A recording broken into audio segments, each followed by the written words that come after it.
What's up, guys? Tomcat here, and welcome back to Forza Horizon 3. Now, this is going to be another episode of the Muscle Car Drift Build series, and in this episode, we're going to be doing a 1969 Mustang Boss 302. Now, I said that this series was going to be about modern cars and older cars, and this is one of our first older car entries, classic car entries, I should say, into this series. So, we're going with it in this really cool looking blue color, I think. And I'm not sure if I'm going to change it up. I might not. We'll see how it goes once I actually start the build process and see what I like and see what I don't like with the car. Now, for this build, I'm not sure. I'm thinking I'm going to do something slightly different. Something that, admittedly, some people are probably going to be iffy about, but I'm okay with that. As far as aspiration goes, we're going to twin turbo the factory engine. Now, it's a bit of a strange combination. I'll admit. It's a much older engine, and we're going to strap twin turbos to it, but I think that it's going to be an interesting idea, and it should play out well in the long run for what we plan on doing with this car. So first things first, though, we need to handle brakes and suspension. So race brakes are done, and race suspension can be done. Wow, that's low. That is really low. God, that's low. That's low as crap.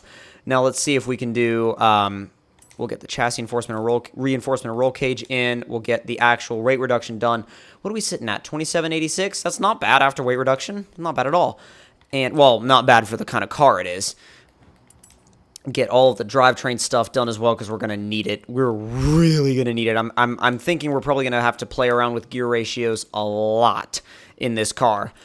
Wheels and tires. We've already got the tire compound done. We just need to do the width. 275s up front, and we can go as wide as a 345, but we don't need to. I'm gonna go with, honestly, 275s in the front, 295s in the back. Seems like a pretty good combination to me. And wheels-wise, wheels are going to be interesting, like trying to pick something for a car like this, because I'm trying to go for a modern type look. That actually looks really good. That, you know what? It's pretty basic, but I think it really kind of fills up the fenders really well. 17s or 18s? 17s. Go from a 15, two sizes up to a 17. Yeah, that looks really good without being too big, I think. They look really good without being too big on the car. Hold on. We got to go back and do the engine now. And we also have a couple other things we have to do. The front bumper, we could do an actual, like, splitter, almost like kind of like a chin splitter type deal. And I definitely want that wing for the back instead of the other kind of wonky-looking stock wing. Now, this is kind of weird because we're doing a twin-turbo car that's also carbureted. And I wouldn't really want to do that, like, on an actual car. I feel like it'd be a little bit iffy, and it wouldn't really... I mean, it would work.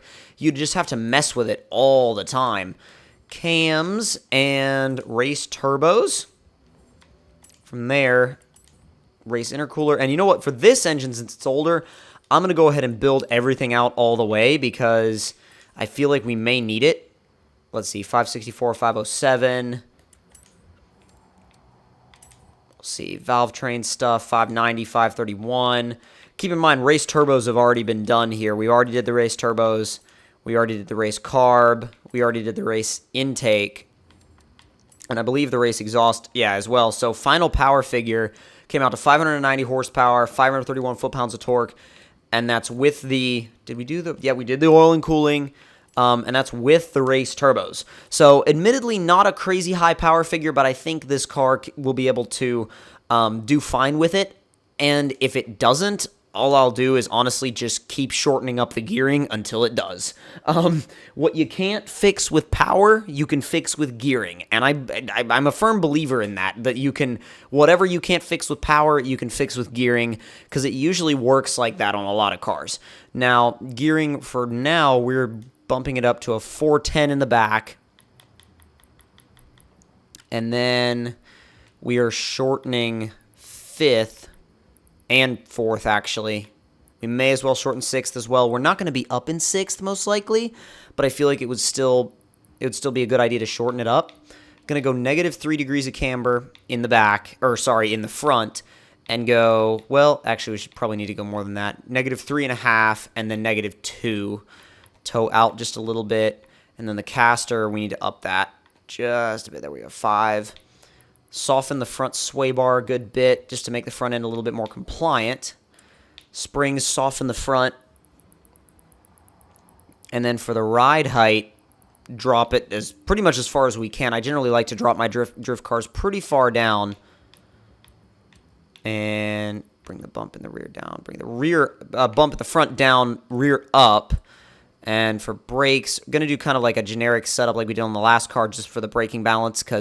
And then for the diff, this is interesting because let's try 80 and 80 and see how that does. And then if I don't like it, and then I'll try something else.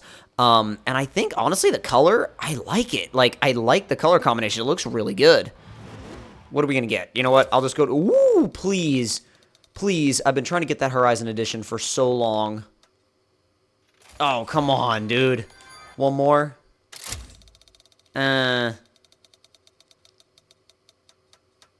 What's it going to give us? Oh, okay, okay. You know what? Okay.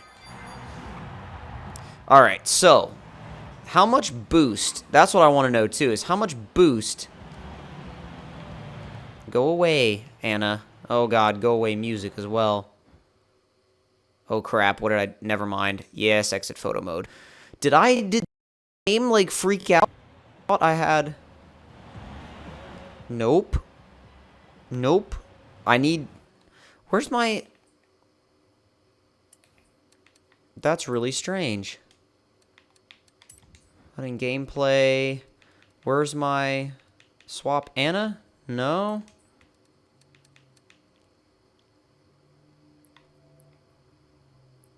Swap Anna and telemetry. Yeah, I don't know who changed. That's weird. The only person that messed with my game was Jeep Guy. Max out 15 pounds of boost. Let me just make sure that's accurate. Yeah, 15 pounds of boost. Okay, so now that I know it's boosting up to 15 pounds, let me just roll onto it in a second.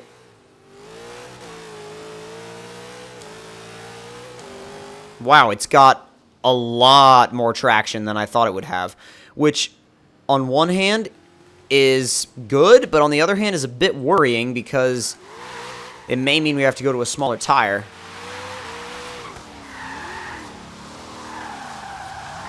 Seems pretty playful, though. Seems pretty willing to slide around. I mean, I know it's raining, but you can still feel the characteristics of the car. Okay, no, I like it. It's pretty easy to place. It's quick to change direction, too. No, this is good.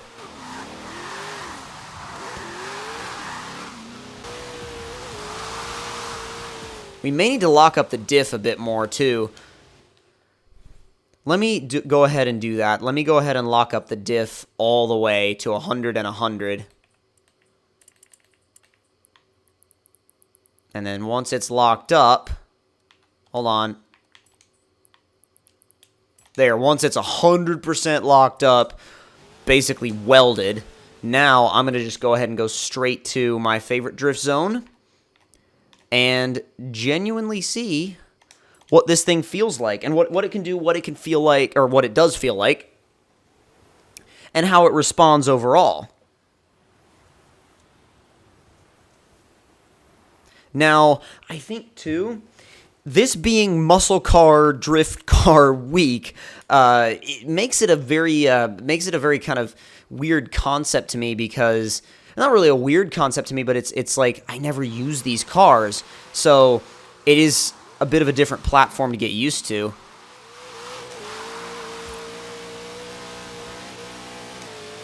Feels a little bit different with the diff 100% locked, but. Alright, we got traffic, which sucks, but no big deal.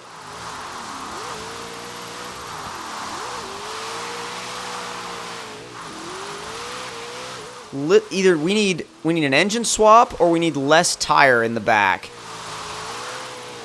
because we've got that stock engine maxed out and twin turbos maxed out, and it's not cutting it for me on the power front. I mean, you know, as far as points drifting goes. Now, just for pure, like, aesthetic drifting, that'd be fine. But if you're looking for points, I mean, did 103, which is not bad, but if you want that much more, you're going to need to swap that engine.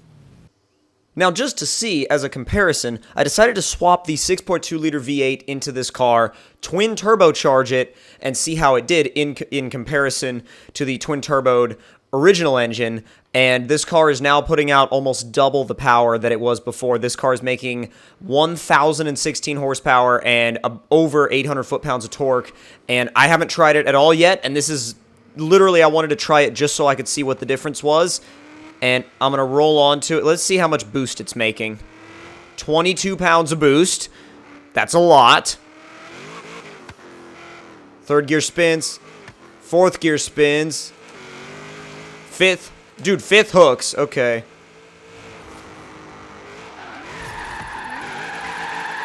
This is too much power. Well, yeah, too much power for this gearing.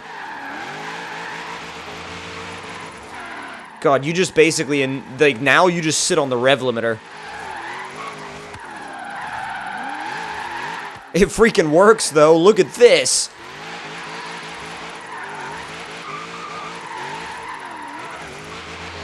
Still hate the line that I take on that corner. I need to fix it.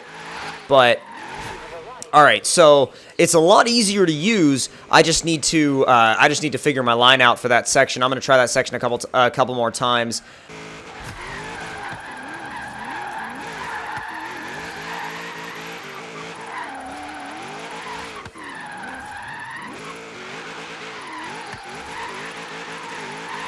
There we go, there we go, there we go.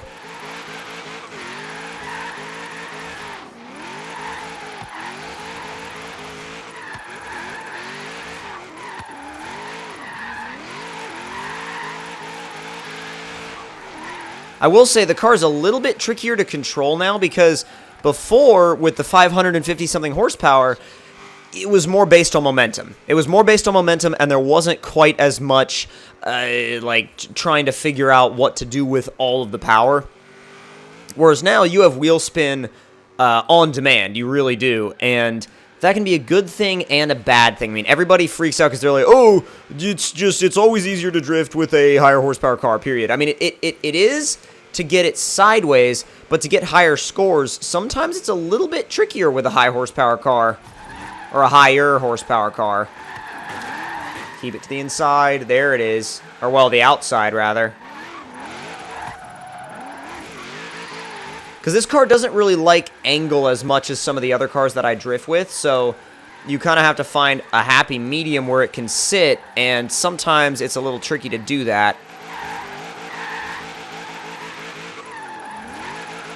Oh, there we go.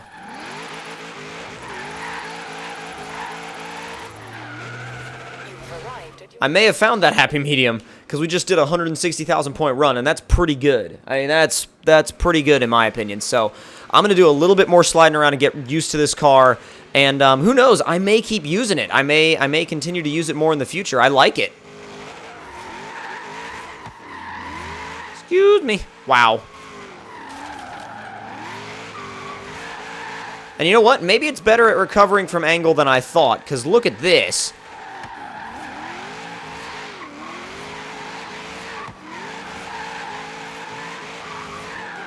And I'll tell you what, the 1,000 horsepower number with gearing this short is kind of sketchy until you get used to it. But I will say that once you get used to it, it's actually a lot of fun. That was pretty smooth. I'll take that. Alright, I gotta figure out how I want to attack this.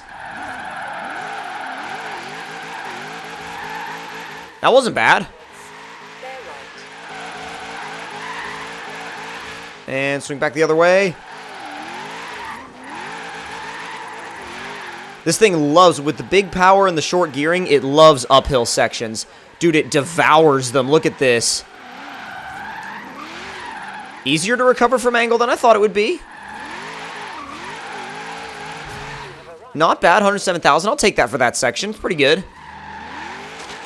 I'm actually going to see if I can keep this combo going because that's quite the combo. Well, it's kind of just whatever right now, but if we keep it going, it could be pretty good.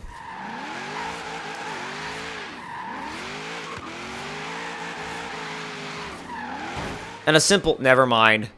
God, okay. Well, a simple e-brake or clutch kick or combination of the two really lets this thing go and sets it off. So I think that this thing is a... this car is definitely a worthwhile addition to your garage in either engine configuration, in either the stock engine, twin-turboed like we built, or the 6.2 twin-turboed like we... Or, I mean, even the positive displacement supercharger, I considered doing that, but I wanted to stick with twin-turbos because that's kind of what we... That's what we started with. So if you guys enjoyed this build and enjoyed this episode of Muscle Car Drift Week, don't forget to hit the like button. Tell me in the comments below what you guys thought of it. And if you're new to the channel, don't forget to subscribe for more. And I'll see you guys in the next one. Talk to you guys later, and I hope you guys enjoyed.